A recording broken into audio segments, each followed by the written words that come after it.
We have our first speaker for the second session with us, Professor Dr. Sandeepa Bhatt. Professor Dr. Sandeepa Bhatt is working as a professor of law at National University of Juridical Sciences, NUJS, Kolkata. He has more than 17 years of teaching and research experience at National Law School of India University, Bangalore, and NUJS, Kolkata. He has done his specialization in international law and business and trade law, LLM, with first rank and double gold medal at the University of Mysore. Dr. Bhatt has experience of researching on 5 major research projects sponsored by World Bank, ISRO, and the West Bengal Judicial Academy, Ministry of Justice and Ministry of Environment, Forest and Climate Change. He has the distinction of being the member of International Institute of Space Law, Paris, France. Dr. Bhatt is the founding editor-in-chief of the Asian Journal of Law and Space Law and is also associated with various other publications in different capacities. In addition, he has published more than 45 articles in the journals of international and national repute, which include Journal of Space Law, University of Mississippi, Proceedings of Colloquium on Law of Outer Space, American Institute of Aeronautics and Astronautics, Sri Lanka Journal of International Law, Athens Journal of Law, Kathmandu School of Law Review, and Asian Journal of Air and Space Law. I invite Professor Dr. Sandeepa Bhatt to talk on the topic today, that is shielding Indian aviation industry vis-a-vis consumer protection in the era of global pandemic.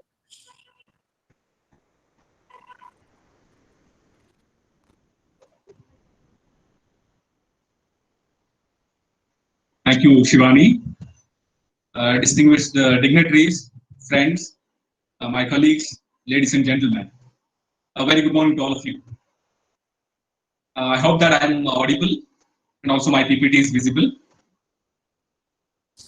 Yes, sir. Thank you. It's indeed a great privilege for me to be part of this particular conference, which I should say that as one of the unique conferences in India, having participation as well as actually the resource persons from more than 10 countries. I don't think actually any other conference would have achieved this for a period of for a short conference of 1 day. I should first of all thank all my colleagues from abroad who have basically accepted my invitation to be part of this conference and also grace this occasion despite their busy schedule. Thank you so much to all of you for honoring my invitation. I also thank and congratulate the CMR Law School, specifically Professor T.R. Subramania, the Dean of it, and also his faculty team, which is working continuously for the purpose of successful completion of this particular conference. I should appreciate their effort in terms of the successful organizing of this particular conference. They have been very meticulous, and I should congratulate them with respect to this. Now, coming to my topic, all of us are aware of the current scenario in India. We are topping the COVID-19 infection as well as the death with respect to the day-to-day statistics. You can find that more than 80 to 90,000 people every day are getting infected. And at the same point of time, more than 1,000 people are dying every day due to the COVID-19 infection. And of course, we are also running for the purpose of getting the top slot with respect to maximum number of infections. I'm not very sure how long it would take for the purpose of overtaking the US. It might not be too much. So in this crisis situation, Indian economy has been affected tremendously. And there are many sectors in India which have suffered huge losses. And one of the sectors in this regard has been the Indian aviation industry. That is why my today's presentation is primarily on how to shield this ailing Indian aviation industry, or how to revive this after the global pandemic. Of course, I should also acknowledge it at this point that I'm not having any concrete answer for this particular issue. What I'm going to do is actually I'll be flagging out some of the major proposals which have been done for the purpose of reviving the Indian aviation industry as well as protecting the the consumers in the Indian level. But I don't have a right answer towards the end. I will just actually open the questions for the purpose of deliberation and also for the purpose of general understanding. Now, to start with, let me just give a brief background of the Indian aviation industry. Indian aviation industry is in line to become the third biggest in terms of the passenger movements. But this doesn't mean that the Indian aviation industry is very strong and at the same point of time we are having a picture perfect scenario. That is not the situation. We are having a lot of problems since the beginning of the post-independence era till even today, or maybe just before the COVID-19 hit the India. Even till that particular point of time, Indian aviation industry has been in crisis. I have no hesitation in saying that actually there has been a lot of problems in the Indian aviation industry even before the COVID-19 pandemic. If I have to start with, soon after the independence in 1947, India had as many as 8 private players carrying on the civil aviation. But all of them were on temporary licenses. They were trying to establish their business, and consequently, they are trying to compete with each other in an unhealthy manner. There was an unhealthy competition which was developing. So the government of India recognized this, and it established an air transport inquiry committee for the purpose of mapping the scenario which was existing at that time. The inquiry committee came up with the proposal that the number of airlines need to be reduced down to 4. That was one of the major proposals, because competition, unhealthy competition, need to be eliminated, and we need to restrict the number of airlines depending on the population which is using the aircraft for the purpose of flying. But then the government of India thought that it is better to go for nationalization. The Planning Commission came out with the idea of going for the nationalization of the airlines in India, which resulted in passing of the Air Corporation Act of 1953. And the Air Corporation Act established only 2 airlines run by the government: Air India International for the purpose of international transportation, and Indian Airlines for the domestic transportation. No private player was allowed to actually operate. Only the government-run monopoly was actually operating the civil aviation. It went on for a period of almost 4 decades, and towards the end of 1980s and in the beginning of 1990s, once again the private players started to re-emerge. This is especially because the government-run airlines were not in a position to satisfy the consumer needs. Especially as we know the kind of lethargy or kind of the issues which may be associated with the government-run organizations, consumers would definitely not be satisfied with the kind of services rendered by them.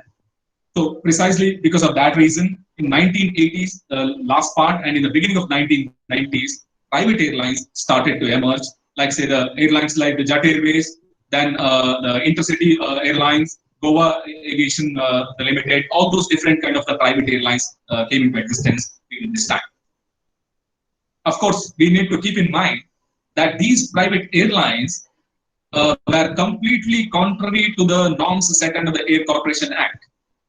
This is primarily because the Air Corporation Act did not allow the private players, and it was in operation.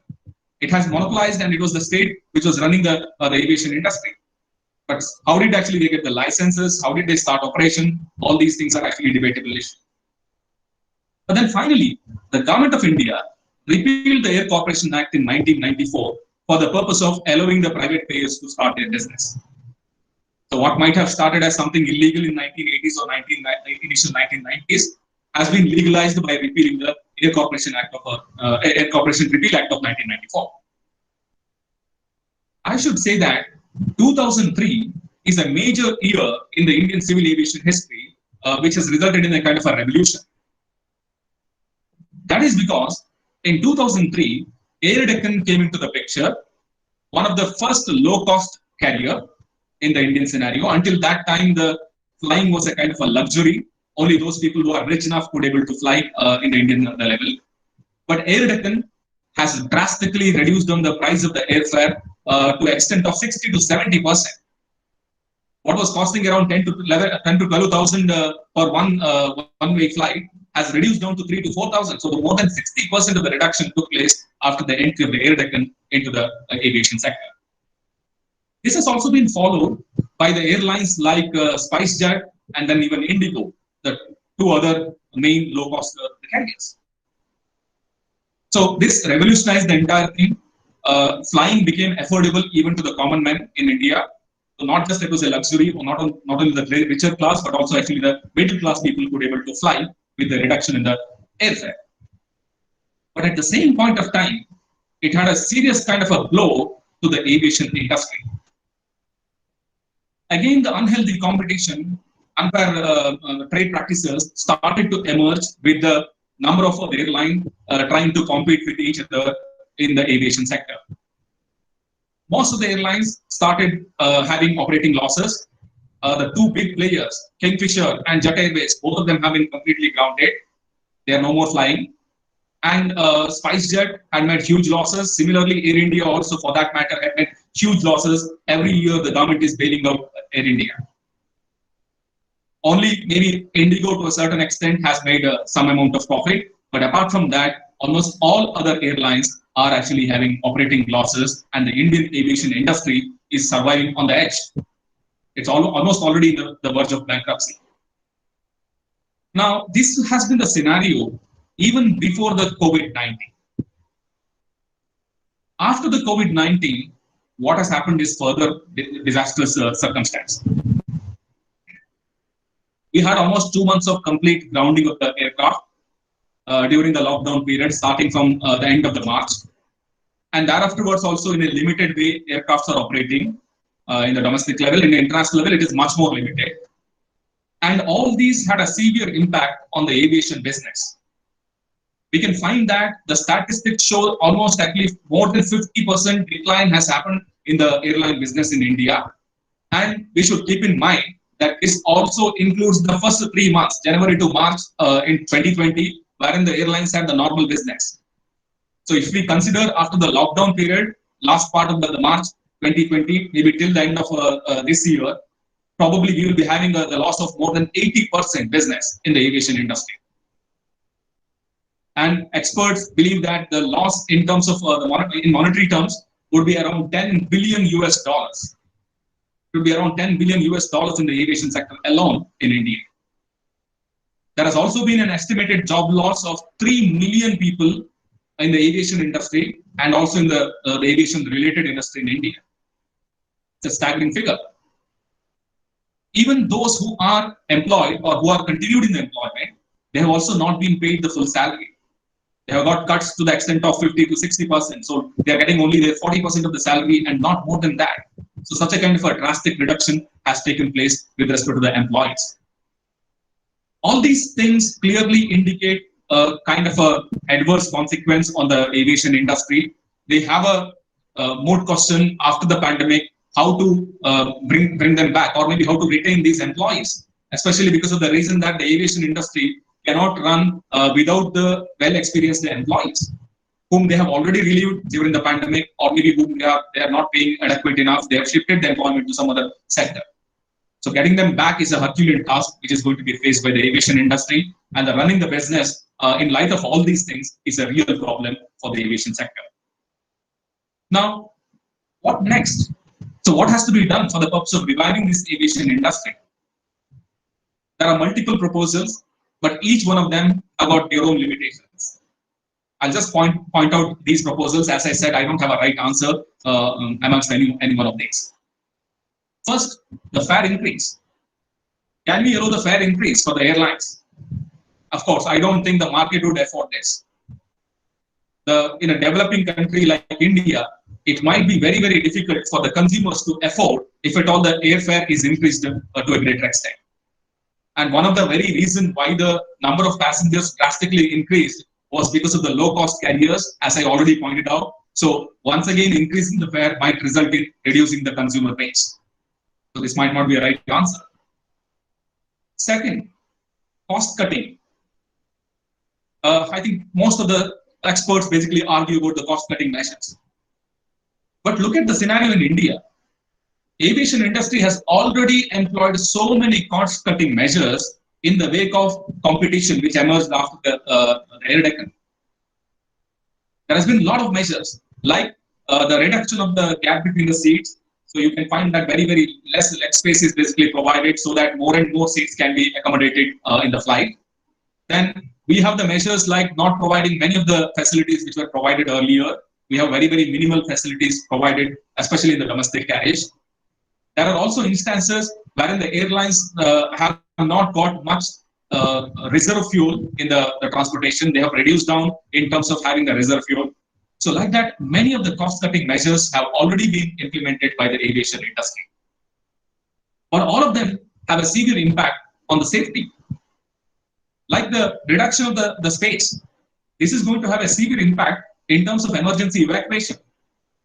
The passengers' evacuation immediately in case of emergency would be really difficult. Even there are instances wherein due to the less reserve fuel, the aircrafts could not have been diverted to the next the nearby airport, even during the non-favorable weather conditions. Usually, the additional fuel is required in a circumstance wherein the weather condition is not conducive for the purpose of landing. The flights can be diverted to the nearby region, nearby airports. But unfortunately, since many of the airlines were not having the sufficient the reserve fuel, it has not become possible for them to go to the next the airport. Rather, they have landed in the same airport in a risky way. So therefore, all these cost-cutting measures already had got severe impact on the safety. And if we go further, I'm not very sure where will we end up. Right? So that's again the problem regarding the cost-cutting. Third, the aspect of government bailout as well as subsidies. Most of the countries have already come up with a package to bail out the aviation sector. We have United States, Canada, many of the European countries, Singapore, all of them have come out with their own package. Government of India has not come up with any such kind of a package, and we can't also expect that. We can't expect that in a developing country like India. The state government specifically supporting the airline might not be a possibility, especially because the aviation sector definitely would not come in priority, the top priority in India. We have so many other sectors which are also ailing. So the government of India is taking into consideration those sectors first before coming to the aviation sector. So probably the government bailout or subsidies might not work in India. Another question is nationalization. Can we reinvent the wheel? Can we go back to the process of nationalization? Again, I should say that it is very risky. We will be evidencing all the problems, whatever we have evidenced regarding the consumer dissatisfaction during the Air Corporation Act. So if we go back to the nationalization once again, curbing the competition, I think that would be a disastrous move. We should not go forward with the nationalization of the aircraft. Right? So therefore, this also has got its own limitations. Apart from these issues, I would also like to point upon one more thing, that is about the liability concerns. I think in the previous session, there has been a debate towards the end of the session. Actually, a question has been asked about the liability concern. I should say that this is a real problem, especially in case of a death or injury to the passenger in the Indian context. The Carriage by Air Act 1972, as amended in 2009, is applicable in India regarding the death or injury to the passenger or regarding the liability of the carrier for any kind of a damage caused during the course of the transportation. Our Carriage by Air Act incorporates the three regimes, that is the Warsaw Convention 1929, Hague Protocol 1955, and also the Montreal Convention 1999. These are the three norms which are incorporated in the Carriage by Air Act. We have it in Annexure 1, Annexure 2, and Annexure 3 respectively. So the three annexures deal with these three regimes. What is applicable in the domestic level at present is the Montreal Convention norms. The 1999 Montreal Convention norm is applicable in the domestic level, of course with slight modifications. And regarding the international flights also, Montreal Convention is applicable with respect to those states which are also parties to the Montreal Convention. If the other states who are also involved in the transportation are parties to the Montreal Convention, then the Montreal Convention regime is applicable with respect to those kind of carriage. Now, why am I saying this? This is very significant because if you look into the Warsaw Convention 1929, it had initially the fault-based liability of the carriers. It had a fault-based liability. Under Article 20, Clause 1 of the Warsaw Convention, the carrier could have defended himself from the liability if at all he has taken all reasonable measures and he was not negligent. That was a defense available under Article 20, Clause 1 of the Warsaw Convention. But now, if you look into the Montreal Convention of 1999, this defense has been taken away regarding the liability for damage caused to the passengers. If you read Article 17 and Article 21 of the Montreal Convention, the same has been repeated in the Carriage by Air Act, Rule 17 and Rule 21 of the third schedule, which clearly indicate that to the extent of 100,000 special drawing rights, of course, this 100,000 special drawing rights has been increased now. Now it has been increased to little more than 128,000 special drawing rights. To that extent, the carrier is liable to the passenger in case of the death or the injury without any kind of a fault on his behalf. It's a strict liability which is applicable on the carrier. So to the extent of 128,000 plus special drawing rights, the carrier is liable on the basis of the strict liability if it is proved that the death or the injury of the passenger has been caused due to an accident arising out of the course of the transportation. If it is arising out of the or in the course of the transportation, then the carrier is strictly liable to pay this much of the compensation, and he can't avail the defense of that he has taken all reasonable measures for the purpose of preventing the damage. So in the wake of this, what happens is that if a passenger gets contacted with the COVID-19, as somebody has asked the question in the previous session, definitely in India, carrier would be liable on the basis of the strict liabilities. Court is not going to look into the fact that the carrier has taken all precautionary measures, therefore the carrier is not liable. That is not an argument available under the Montreal Convention. And I agree with the Professor Falke that even the state may be responsible, especially if the COVID-19 guidelines provided for the sanitation of the aircraft is not good enough, then probably even the state may be responsible in India. But what is more significant is that the airlines are definitely liable under the new regime of the Montreal Convention, irrespective of any kind of a fault. Added to this, even the airlines cannot exonerate their liability in the contract, or they cannot even reduce down the liability in the contract, because we have Article 26 of the Montreal Convention, which is also incorporated under Rule 26 of the third schedule.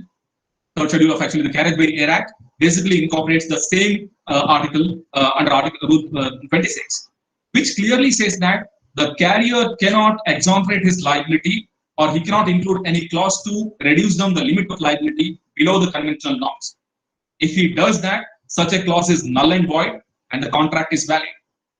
So only the clause is null and void. That means actually he cannot avail that clause, and he cannot exonerate his liability. He cannot limit his liability further as well.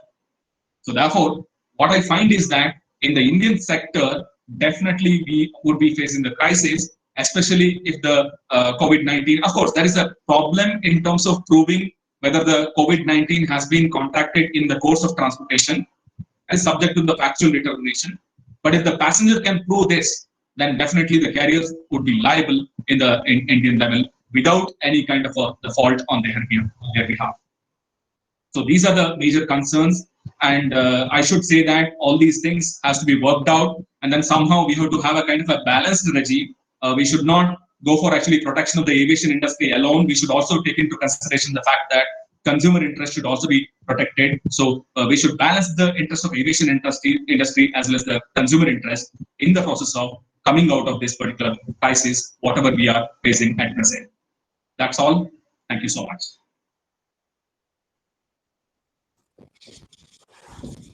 Thank you, Professor Sandeepa Bhatt. Thank you for your insightful thoughts on this topic as to how aviation industry and consumers are related to each other and how both should be looked into during the COVID-19 pandemic times. I would also like to thank Professor Dr. Sandeepa Bhatt, especially because from the entire team of CMR, because of the fact that this conference is possible only because of his contributions, and he has always been a guiding source for all of us. So thank you so much, sir. We extend our gratitude towards you. Thank you. It's my privilege.